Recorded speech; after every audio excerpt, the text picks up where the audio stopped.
Mereka tuh nggak mau juga dekat-dekat manusia sebenarnya. Mereka hanya tertarik sama sampah. Masyarakat ini nggak tertarik sama sampah, jadi dia tertarik sama sesuatu yang kita nggak tertarik. Jadi ngapain takut gitu kan.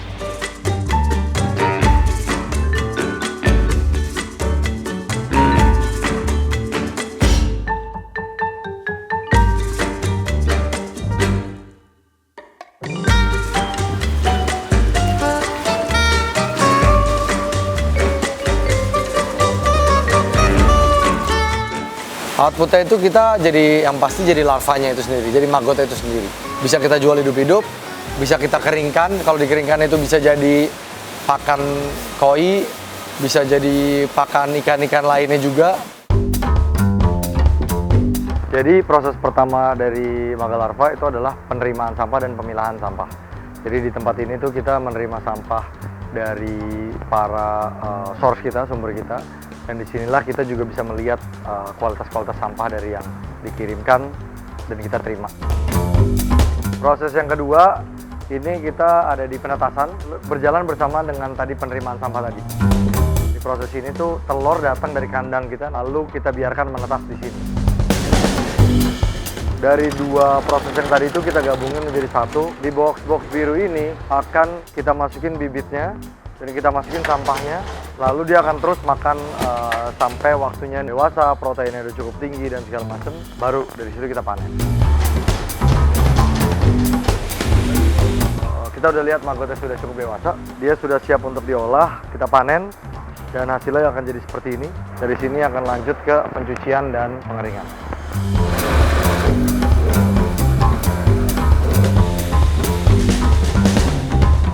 Proses selanjutnya masuk ke sini, which is tempat pengeringan larvanya. Masuknya itu seperti tadi hidup, hasilnya akan jadi seperti ini kira-kira. Fresh larva menjadi whole dried larva.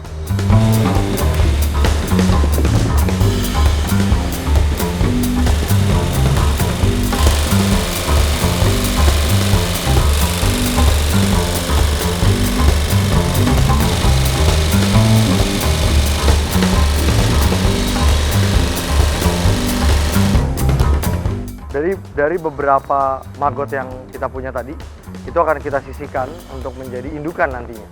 Ya, ini fase yang kita lanjutin. Kalau yang tadi kan berarti dia pas udah dewasa, berarti titik panennya kita panen. Kalau ini biarin jadi tua lah ibaratnya gitu. Dia akan kita taruh sini untuk dia emerge menjadi lalat.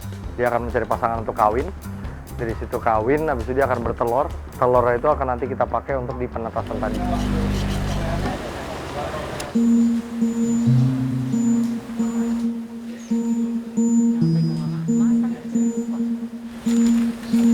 Spesies serangganya ini ternyata bisa dengan sangat ganas makan sampah food waste atau organic waste itu sampai habis dan cepat banget. Dan ternyata produknya itu sendiri, hewannya itu sendiri, itu tuh berfungsi untuk menjadi salah satu pakan ternak.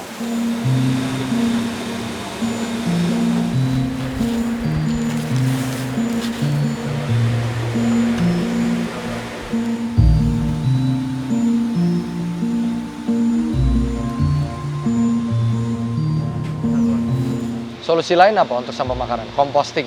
Harus perlu lahan yang mungkin 5 kali lipat, 10 kali lipat lebih gede daripada yang kita sekarang ini. Karena sampah itu kalau pakai maggot, sehari aja habis. 6 ton tuh sehari habis. Kalau kompos itu bisa 2 minggu sampai sebulan. Produknya lebih valuable juga.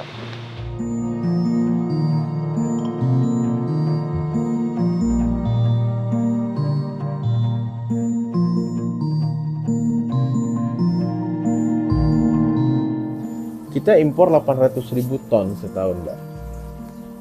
Untuk industri-industri pakan kita cukup besar.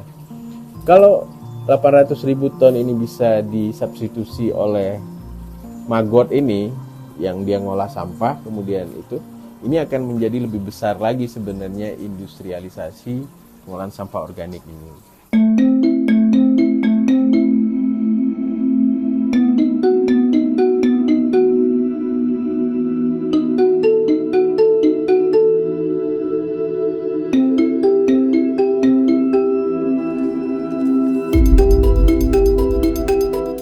Food waste ini salah satu sumber penyebab gas rumah kaca kalau memang dia diolahnya dibawa ke landfill system, terdekomposisi, apalagi landfillnya dioperasikan secara open dumping saja. Hampir semua kabupaten kota kita kan menggunakan sistem landfill, ya, TPA.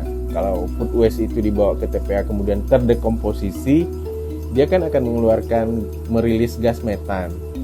Gas metan itu faktor emisi gas rumah kacanya bisa 28 kali lipat dari CO2.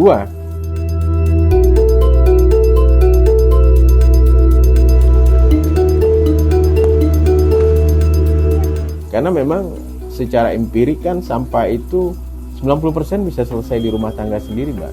Kalau semua orang Indonesia ngompos di rumah, sisa-sisa makanan di rumah itu bisa menurunkan emisi gas rumah kacanya kurang lebih 7 juta ton setahun.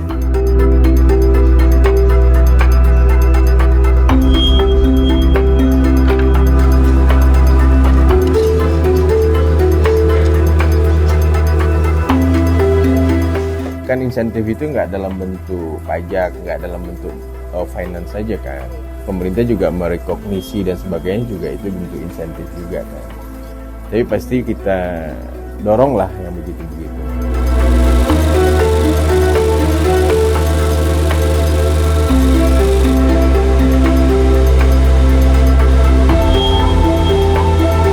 Buat saya mereka tuh ya in a way pahlawan juga sih, karena mereka yang bisa membantu menghilangkan masalah sampah buat kita.